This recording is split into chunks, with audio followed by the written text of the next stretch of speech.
Steven Ruderman here with some breaking news. According to Susan Slusser of the San Francisco Chronicle, the Giants are expected to call up Jesus Rodriguez and Bryce Eldridge tomorrow as the Giants return home following just an absolute disaster of a road trip 0-6 through Philly and Tampa Bay. Giants scoring 9 runs total in those 6 games, being shut out twice. They've already been shut out 7 times all season. They were shut out, I think, 11 or 13 times last year. They were shut out just 8 times in 2024. They were shut out just 7 times all year in 2021. Here on May 3rd through 34 games, the Giants have been shut out 7 times this season. This offense, which looks great on paper, has not produced at all. You look at the MLB team stats, the Giants are last in home runs with 19. And they're not even a home run hitting team. Maybe a reason they should stop trying to hit home runs. Just a friendly suggestion. My dad's here laughing. They are last in the league in stolen bases with 9.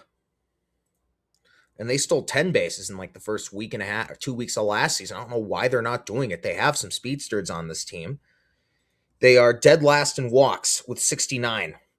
18 behind the second lowest team, the Diamondbacks, who have drawn 87 walks. The Giants have the lowest on base percentage at 287. Giants are actually in the middle of the pack in terms of batting average, but what happens is guys like Luis Arias are able to be the table setters, and you have guys like Arias, for the most part, Jung-Hoo Lee, swinging a hot bat, but you have guys like Willie Adames and Rafael Devers who refuse to make a 2-strike adjustment, refuse to shorten their swings under any circumstances. And, Drew Gilbert's still trying to find his footing here in the majors. And it's just not working out. Matt Chapman has stunk up the joint. He's had a really rough start. Elliot Ramos is, he's treading water. This is just not a very good team right now. The pitching, especially the bullpen, has been a lot better than expected. But right now, they're not hitting. This is a team that's made to play station-to-station baseball, and for whatever reason, they're trying to hit home runs, even though they're dead last in the league with 19 home runs. And by the way, the Giants did not hit a single home run on this road trip. They did not hit a single home run on this entire 10-game road trip, for people who think the Giants need to hit home runs. So I really wanted Jesus Rodriguez to make the team. The Giants got this kid in the Camilo Duvall trade at the deadline last year, and he is a contact hitter who doesn't strike out that much and can occasionally pop one out of the park. Rodriguez, in 24 games in Sacramento, is hitting .330, 2 home runs, 14 RBIs. He has only struck out 11 times in his 24 games in his 100 at bats. He's got 5 doubles. He is a utility man who can catch. He can play third. He can play second. He can play left. People are saying, "Oh, this could be a late in the inning guy who can come up off the bench late." You're going to give him the Gerard Encarnacion treatment? Gerard Encarnacion, who I'm pretty certain is one of the guys who just died and is either going to the minors or getting designated for assignment. No, this guy needs to be playing every day because he is much more worthy of being in the lineup right now than Matt Chapman. And he is miles more worthy of being in the Giants lineup than Patrick Bailey. Patrick Bailey has no business being in the lineup. Now, with Jesus Rodriguez's talent, he's not amongst the top prospects in baseball, but this was a sneaky good deal by Buster, and I think a steal. This kid could actually be a star. This guy should be playing every day, and I'm actually a bit uncomfortable with him catching just because I don't catch. We saw what catching did to Buster Posey. Speaking of Buster Posey, not speaking of Buster Posey because he is the president of baseball operations and is the man making these moves, but because he was thrust into a very similar situation as the next man I am about to bring up, and that is Mr. Bryce Eldridge. Now, I had said that I thought Eldridge needed some seasoning. I think he needed another 2 to 4 weeks. He's been off to a tear in Sacramento. He's hitting 333, 5 home runs, 22 RBIs. But he has struck out 41 times in 30 games. That's way too many strikeouts. Zach Bayruti, the voice of the River Cats, was on 95.7 about what, like 4 weeks ago. And I was saying, when you call up Bryce Eldridge, you don't want to send him back down. I have mixed feelings about this one because right now the Giants are in a position where, you need a spark some way, somehow. As I've said throughout the first month of the season, the Giants are trying to compete, they are rebuilding, and rebuilding is their top priority. And with the fact that rebuilding is their top priority, the kids are going to have to make an impact this year. And if the Giants do make a run into September or by some miracle into October, it will be in large part because of the kids. So Bryce Eldridge is being basically thrust into a situation where he needs to help his team. 16 years ago, Buster Posey was put in the exact same situation. Like Eldridge, Buster got a cup of coffee the previous September. He went 1 for 12. I think Eldridge might have actually may have gone 1 for 12 when he was up last September. Let's see here. He was 3 for 28. I lied. Similar numbers. Posey's batting average was under 100. Bryce Eldridge's average was a nice, healthy 107. Do I detect a note of sarcasm there, Mr. Ruder? I think so. So, in 2010, my dad and I were at the Oakland Coliseum. It was Sunday, May 23rd. And the Giants, who were 7 games under 500 just 2.5 weeks prior after a sweep in Miami, were swept in Oakland in the most embarrassing fashion possible and were just 1 game over 500. I think they were 24 and 23. I rarely leave games early, but my dad and I were so disgusted that we left the Coliseum and we just felt like the season was over. And we're walking out of there, and Dad, you said to me, this is a low point. So the Giants took 2 of 3 from the Nationals, and then they beat the Diamondbacks Friday night, May the 28th. And on Saturday night, May the 29th, Buster Posey was called up. And here's the thing with when Buster was called up. Buster was mainly playing first base because Benji Molina was still around, and he wasn't playing every day. But he had 3 hits in his debut against the Diamondbacks, and he made an immediate impact. The Giants got white hot. They got to 9 games over 500 in the middle of June. Buster was being eased in to his role, and then the Giants collapsed again at the end of June. They were only 1 game, or no, they eventually were just 1 game over 500, but they were just 3 games. They were 9 games over 500 in the middle of June, and then 3 games over 500 after being swept by the Dodgers at AT&T Park. That was brutal. To end June, it was June 30th, and I was just completely kind of same situation as my old man and I were in at the Coliseum a month prior. It's just like, there's no way this was happening. James Brennis is in the Facebook side. I had to go check because the Facebook comments don't show up on StreamYard. James has come freaking down here and do a live stream with me and my season ticket seats. We'll see what I can do. I can't make any promises. Love you too, buddy. So the Giants, I'm feeling down. And then that night, the Giants traded Benji Molina for Chris Ray. And I remember thinking, the season's saved. And, poor Benji. But, Benji, you could tell he was pretty unhappy at the end. And it was hard for him. He was at the end of his career. And, Bruce Bochy for over 2 years, had him as the Giants' cleanup hitter. Don't get me started on that. I have great admiration and respect for Benji, and Benji was a good Giant, but it was having him clean up. I remember '08. He actually had a decent year in '08, won the Willie Mack Award in both '07 and '08, but the guy was a double play machine and probably the slowest runner ever, though he'd probably beat me in a marathon. You did get a triple once.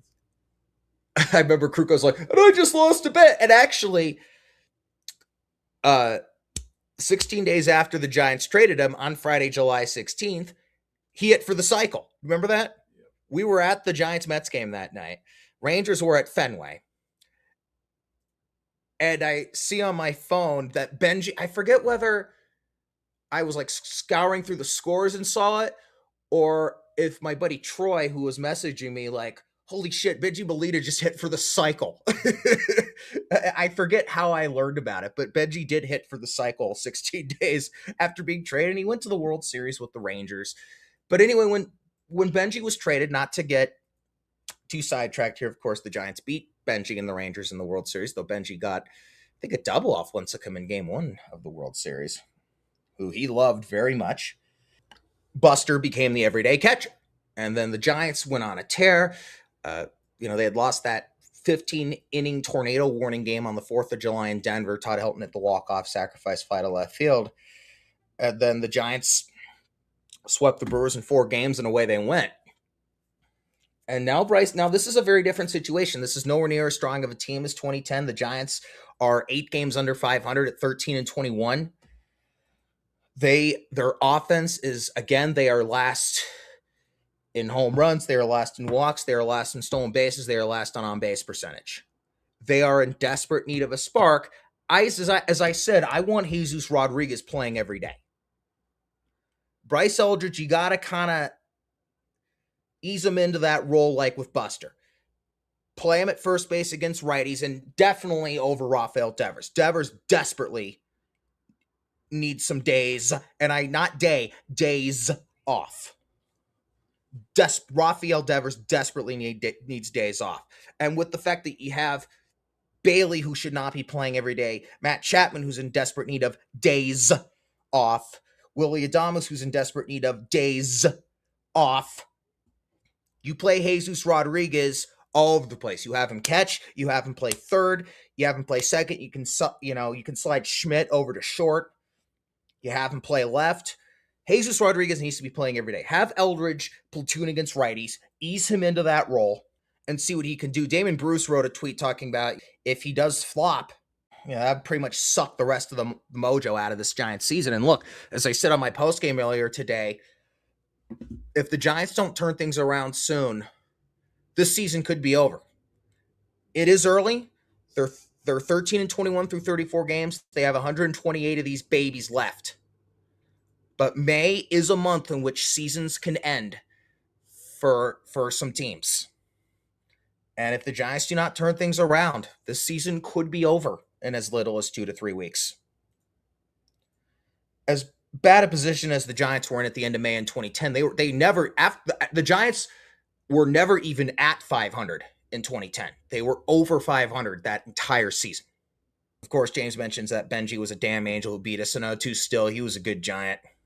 No excuses. You are sitting with me and we're doing a live stream. This is next level. Well, James says he's working. Hey, I appreciate it. And I hope you're doing well, my old friend.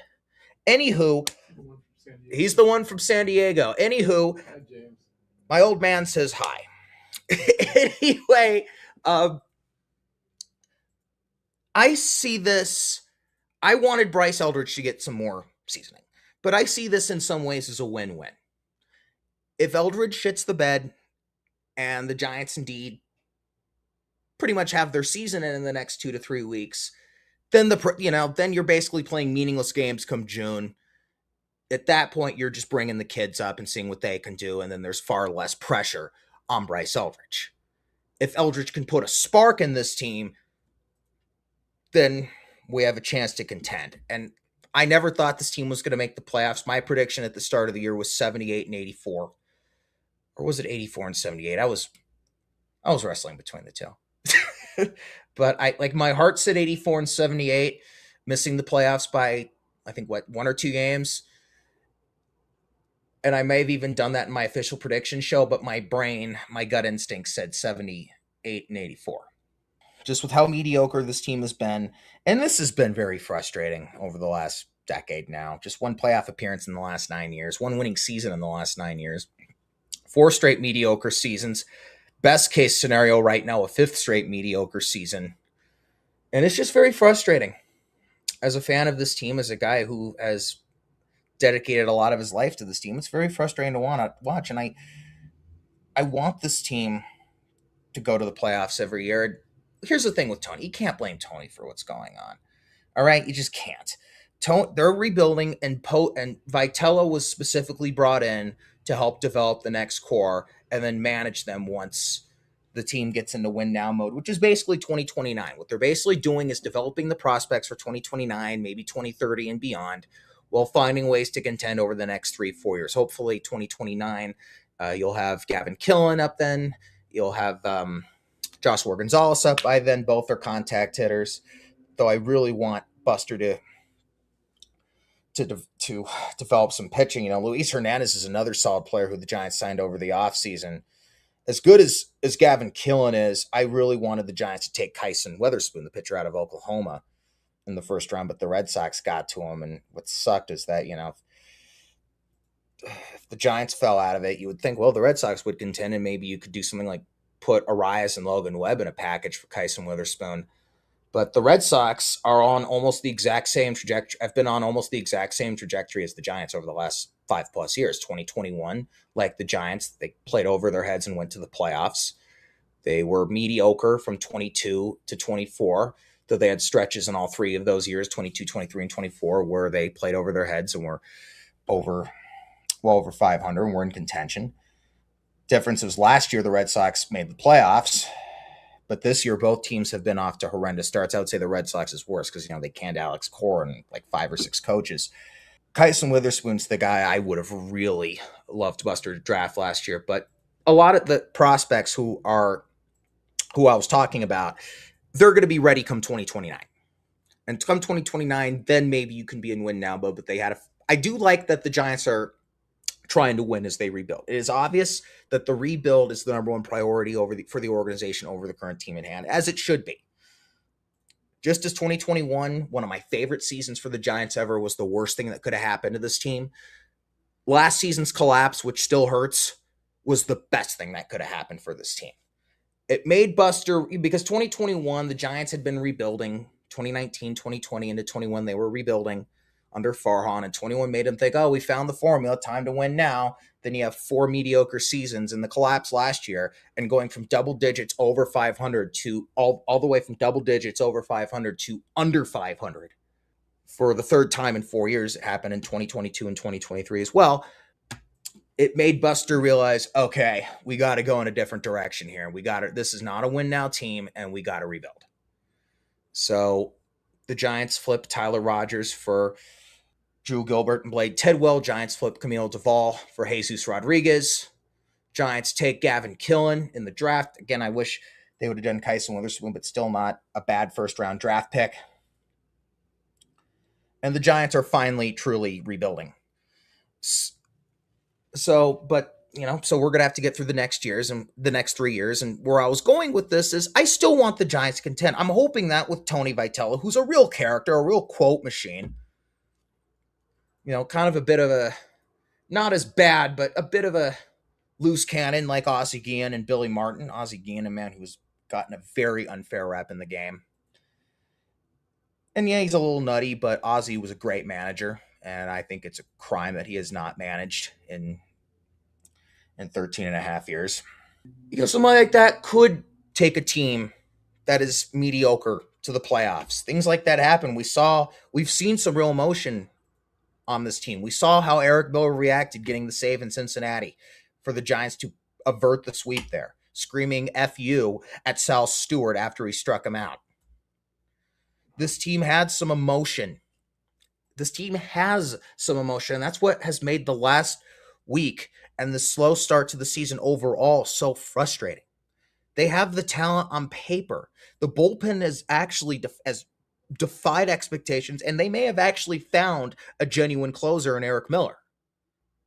But despite the fact that they are rebuilding, and that is the top priority as it should, I still want to go to the playoffs and win the World Series every year. And I want to go to the playoffs and win the World Series this season. And I'm not ready to throw in the towel on this season. But the next 2 to 3 weeks are going to be massive. Giants host the Padres for 3. They host the Pirates for 3. The Pirates, who had sputtered out a bit after their hot start, well, they just swept the Reds. And the Reds are actually now 2.5 games behind the Cubs, who just swept the Diamondbacks over the weekend. The Cubs have just been on fire over the last 3 weeks. The National League Central, and that's the thing, the National League Central and the National League West are both powerhouse divisions. The National League in general is a juggernaut. Even with 3 playoff positions, it's already bad enough that the Giants have this mediocre team and are rebuilding, but with just a very strong National League, in the West, the Dodgers, the Padres, and the Diamondbacks. Diamondbacks are off to a solid start. They were swept in Chicago. Diamondbacks are not as good as they were in 23 and 24, but they're still a solid team that can compete and slide in that back door of the third wild card spot, win 85, 86, 87 games. The Cubs are a really good team. The Reds are a really good team. They're legitimate. I think the Cubs and the Reds, I think those are the top 2 teams in the National League Central this year. Cardinals, I think, are playing over their heads and are going to come back down to earth. The Brewers are taking a step back. Every team in that division is over 500, by the way. I can show you. I can show you the standings right now. Pirates are last at 19 and 16, 2 percentage points behind the Brewers, who are 18 and 15. Oh, that's extraordinary. Reds are 20 and 14. Cardinals are 20 and 14. The Cubs are 22 and 12. I believe the Pirates are legit. I think they are the good young farm system. They are an up and coming young team. They have one of the best pitchers, possibly the best pitcher in baseball, in their young ace, Paul Skeens. And they're a team that has a very, very bright future. And I'm kind of rooting for them this year. In the East, the Braves have bounced back, which is not surprising. I'm going to the American League here. Marlins, they could make some noise this year. The Nationals are going to come back down to earth. They're 16 and 19. The Phillies have won 5 out of 6 since firing Rob Thompson for Don Mattingly. As I mentioned, not the greatest strategic manager, but one of those situations where perhaps they needed a new voice. They swept the Giants and then took 2 or 3 over from the Marlins over the weekend. They're playing better ball. The Mets, I'm not surprised by their start. They've got talent, but you bring in Juan Soto, a prima donna, into the clubhouse who demands a private suite, and you give him 15 years. He signed through 2039. I will be 45 years old at the end of his contract. I'm not joking. That is absolutely ridiculous. And I'm not surprised by them. And I just think with that group of guys, I just don't see much hope for them in the future. I think the Phillies are going to get back in it. I really do. And my point being is the National League is incredibly strong. And you've got the Dodgers, the Padres, the Diamondbacks, the Braves. I'm saying the Phillies. Perhaps the Marlins. You got the Cubs, the Reds, the Brewers, and the Pirates you have to contend with. I mean, we could be looking at a situation in the National League this year where we have upwards of 10, 11, perhaps even 12 teams over 500 out of 15. American League, of course, is much weaker. The American League Central and the American League West are both very weak divisions. The American League Central, which had been a very strong, which for a long time was a very weak division, but has turned into a very strong division in recent years, now back to being a weak division. Now you have a bunch of fight. It'll be interesting to see if the Guardians and Tigers get their acts together, but I feel like they're going to kind of hover around 500 and compete for the division title. You could see the A's are in first place in the American League West. Anyway, let's get back to the Giants. Let's not the Sacramento A's, and I'm referring to them as the Sacramento A's just for what it's worth. Let's get back to the Giants. Let's not get too sidetracked here. So you have the situation in the National League. And you have the Giants, who are 13 and 21. They have the second worst record in the National League and are tied for the third worst record in all of baseball. These next 2 to 3 weeks are going to be massive, and I hope Bryce Eldridge can provide the spark they need, and I hope that Tony has Jesus Rodriguez in the lineup every single day, because it's going to have to be the kids. I want Drew Gilbert in the lineup as much as possible. The Giants, of course, are calling up Trevor McDonald to make the start tomorrow. We'll see what he can do. He and Birdsong's out with Tommy John surgery. He and Landon Roop are guys who I'm not sure are they're not aces. The question remains to be seen whether they are quadruple A guys or middle to back into the rotation guys, but guys who have been off to good starts, and the Giants can take advantage of the time before the league figures them out. McDonald had solid numbers in the brief cups of coffee he had here the last 2 years. As I said, it's going to have to be the kids. They're rebuilding, they're competing, and the kids are going to have to really help out. So let's see what they can do, because I refuse to give up on the season. I want at the very least to be in the hunt in September. I want us to have a chance to get into October, to have a fluke run at the playoffs and have a very special season. It could happen with a loose cannon like Tony Vitello, who I am so grateful the Giants brought in. I love that move. I would have hated it 10 years ago, but with all the managers who take orders from the front office today and the fact that a lot of those people are also in the wings in the minor leagues, I love the move. You need a fiery college coach. My only, he did not manage the bullpen well. Using Ryan Walker in late inning relief on the road, the fact that he's refused to bench Adames and Devers, the fact that he couldn't get tossed by Hunter Wendelstedt last night, because that would have been so awesome to see those two go at it. And maybe when Ron Kolpa comes back from his concussion, maybe those two can have a screaming match. Oh, yeah. He's a great umpire, but Ron Kolpa's a hothead. Kolpa had another concussion about a month ago, and he's been out since. He's had a lot of them the last few years, but he's a guy who will get in your face and scream. And, that would be so. It's like in 2011, Diamondbacks went from worst to first. Kirk Gibson, real fiery manager, and one of the defining moments early that season was when he and Bob Davidson got into a shouting match, and Mark Grace, completely drunk off his ass, yelled, "That was big league right there!" And Diamondbacks won 94 games that year. That was a fun team to watch, and I was really rooting for them. They were down 2-0 to the Brewers in the NLDS, came back to make it 2-2, and then lost on the Nigel Morgan walk-off base hit in Game 5 in Milwaukee. But that team kind of played over their heads. They weren't the best team, but they had an emotional, fiery skipper and Kirk Gibson, and he got him. That was a special season for the Diamondbacks. I really admired that team. And something like that could happen under Tony Vitello. And sometimes, you need a situation where your manager goes toe-to-toe with an umpire. And last night was the perfect position for him to do so, because Hunter Wendelstedt, he's got a quick fuse. He ejects people. We've seen him get into it with guys. That would have been so, because what happened again, Vic Carapazza, the crew chief, after the replay review, threw out Frank Anderson. Hunter threw out Adrian Hauser, a Giant starting, because starting pitchers who aren't going on the day's game, they tend to be the chirpers. I remember Paul Emmel throwing out Tim Hudson and Ryan Vogelsong simultaneously on August 24th, 2014 in Washington. And Hunter's yelling at Hauser, "Who do you think you are?" Why couldn't have Tony got run in that? That would have been so awesome. Though Tony, and I believe him, said he blacked out when that happened. Tony's an interesting guy. He's a quote machine. You don't have guys like that in today's game. And baseball is in desperate need of those types of personalities. And what Tony does is he brings out the personalities in this Giants team. And it's those personalities that will help the Giants at the very least contend this year. If the Giants go to the playoffs, it's going to be because of, the kids, but because of the emotion and because of the personalities.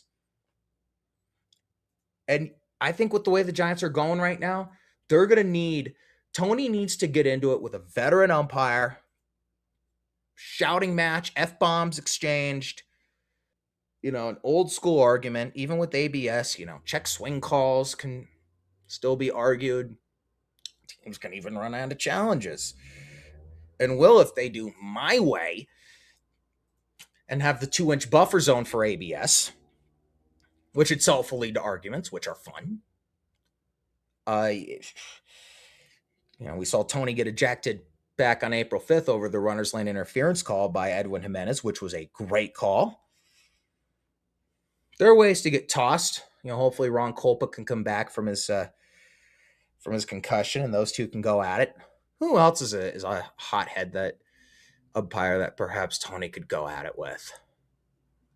And maybe Doug Eddings. That would be fun. Doug Eddings is actually he's become a great umpire over the last decade. He's now a crew chief, which he very much deserves. Eddings would be a guy he could get into it with. Thinking of some old school umpires. That things like that, like with Kirk Gibson and Bob Davidson way back in 2011, things like that fire up a team. So I'm feeling a little bit better with Jesus Rodriguez and Bryce Eldridge being called up.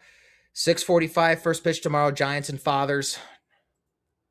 Trevor McDonald on the mound. Let's hope this can start something. All right. I'd like to thank my old friend James Brennis for hopping in on the comments on the Facebook side. This has been a production of Sports Radio Service. The views and language on this show do not reflect those of Sports Radio Service, my boss, Lee Leonard, or their sponsors. For Lee Leonard, I'm Stephen Ruderman. Hope you enjoyed my rants and musings tonight. Have a good night.